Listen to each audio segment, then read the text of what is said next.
मित्रों तमे यूट्यूब में शॉर्ट वीडियो बनावो छो ने तमने आ प्रॉब्लम जोवा मळी रही छे के your YouTube short has been remove do change in video setting. तो आ टाइपनो मेल तमने तमारा शॉर्ट वीडियो तमे अपलोड करता होय ने मळे छे तो एक टेन्शन तो छे के आ मेल शेना माटेनो हशे।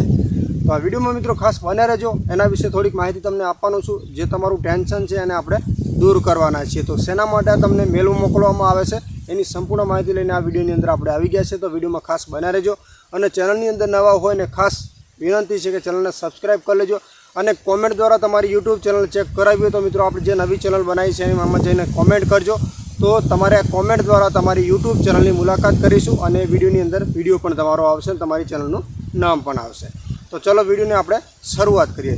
સૌથી પહેલા તો મિત્રો તમને જે અહીંયા YT સ્ટુડિયો હોય કે તમે જે શોર્ટ વિડિયો બનાવો છો તો ઘણી વખત તમને આ પ્રોબ્લેમ જોવા મળતી હશે। આમાં તમને એક મેલ આવે છે અને કઈ રીતનું આવે છે your YouTube short has been remove.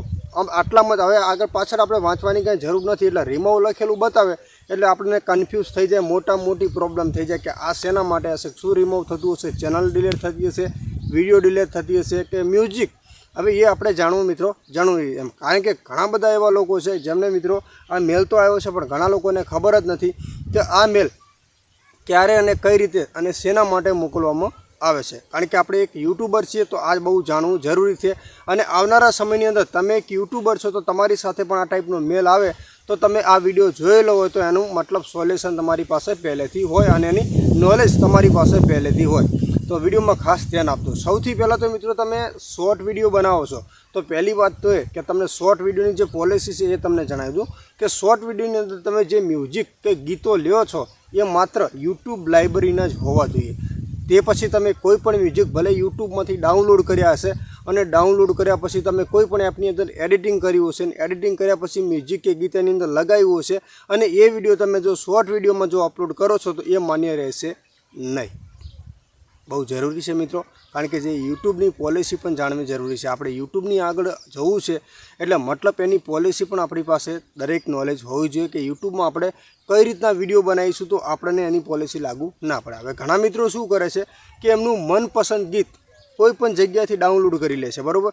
Download કર્યા પછી એમાં કોઈ પણ તમે શોર્ટ વિડીયો બનાવો, સ્ટેટસ બનાવો કે રીલ બનાવો કે કોમેડી બનાવો કે કોઈ પણ એક ગીતને તમે તમારા વિડીયોની અંદર એડ કરો છો અને પછી એ વિડીયોને તમે યુટ્યુબ ઉપર અપલોડ કરો છો તો એ મિત્રો માન્ય રહેશે નહીં। ભલે તમે યુટ્યુબમાંથી જ ગીત ડાઉનલોડ કર્યું હોય પણ એ ગીત ચાલશે નહીં। યુટ્યુબનું કહેવું એવું છે કે તમારું જે એડિટ કરેલું હોય અને અમારી જે પરમિશન આપેલી હોય છે એ ગીતમાં ઘણો તફાવત હોય છે મિત્રો, અને 100% હોય પણ છે મિત્રો।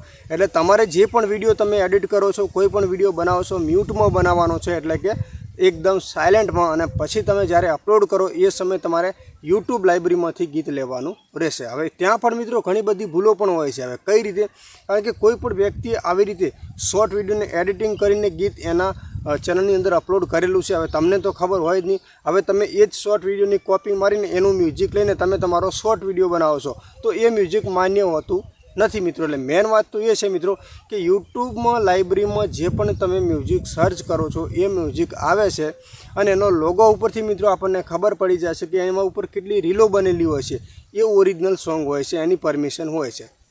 હવે દાખલા તરીકે મેં અહીંયા કોઈ પણ એક વિડીયો એડિટ કર્યો, મેં મારું ખુદનું ગીત નાખ્યું છે, બરાબર। હવે મારા જ ગીત ઉપર તમે તમારો શોર્ટ વિડીયો બનાવો છો તો એ માન્ય રહેતો નથી। હવે તમને જે મેલ આવ્યો છે ને એ મેન પોઈન્ટ અહીંયા આવીને અટકે છે।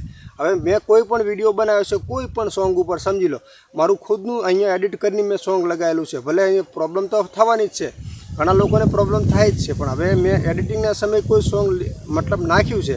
હવે તમે શોર્ટ વિડીયો બનાવ્યો છે ને આ મારાવાળું સોંગ તમે તમારા શોર્ટ વિડીયોની અંદર જો ઉપયોગ કરો છો તો યુટ્યુબના વિરોધમાં છે અને ગમે ત્યારે યુટ્યુબ જ્યારે એ મ્યુઝિકને રિમૂવ કરે છે ત્યારે તમને આ મેલ મોકલવામાં આવે છે મિત્રો કે તમે તમારા વિડીયોની અંદર જે મ્યુઝિક કે જે સોંગ તમે યુઝ કર્યું છે એને અમે રિમૂવ કરી રહ્યા છે।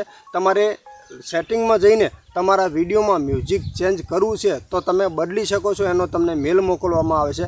બાકી તમારો વિડીયો મ્યુટમાં રહેશે, એની અંદર કોઈ સોંગ કે મ્યુઝિક વાગશે નહીં, એના માટેનો મેલ મોકલવામાં આવે છે। બાકી તમારી ચેનલની અંદર કોઈ પણ પ્રોબ્લેમ થવાનો નથી, કોઈ ટેન્શન લેવાની જરૂર નથી। પણ યુટ્યુબની લાઇબ્રેરીના જે લાઇસન્સવાળા જે સોંગ છે એમને જ પરમિશન હોય છે। બાકી કોઈ પણ સોંગ હશે જે યુટ્યુબનું નથી, મતલબ યુટ્યુબમાં ઘણા બધા છે, વ્યક્તિએ ડાઉનલોડ કરીને અપલોડ કરેલા છે, બરાબર, તો એ સોંગ નથી ચાલવાના. એટલા માટે થઈને જેની લાયસન્સ નથી, તમે પોતે જાતે, મેં તમને કીધું ને કે એક સોંગ મેં બનાવીને નાખ્યું છે તો યુટ્યુબ લાઇબ્રેરીમાં નથી ગણાતું, તો યુટ્યુબ ગમે ત્યારે એ સોંગને છે ને રિમૂવ કરી શકે છે અને આ મેલ તમને મોકલવામાં આવે છે. બાકી કોઈ ટેન્શન જેવું નથી. વિડીયો તમને કેવો લાગ્યો કોમેન્ટ કરી દેજો અને આપણી આ ચેનલને સબસ્ક્રાઈબ કરી લેજો. તમારી યુટ્યુબ ચેનલ મિત્રો ચેક કરાવી હોય તો આપણી નવી ચેનલમાં જઈને કોમેન્ટ કરજો અને એ જ ચેનલની અંદર તમારો વિડીયો આવી જશે. તો આ ચેનલને સબસ્ક્રાઈબ કરી લેજો. ટેકનિકલ જય ગુગાને મિત્રો.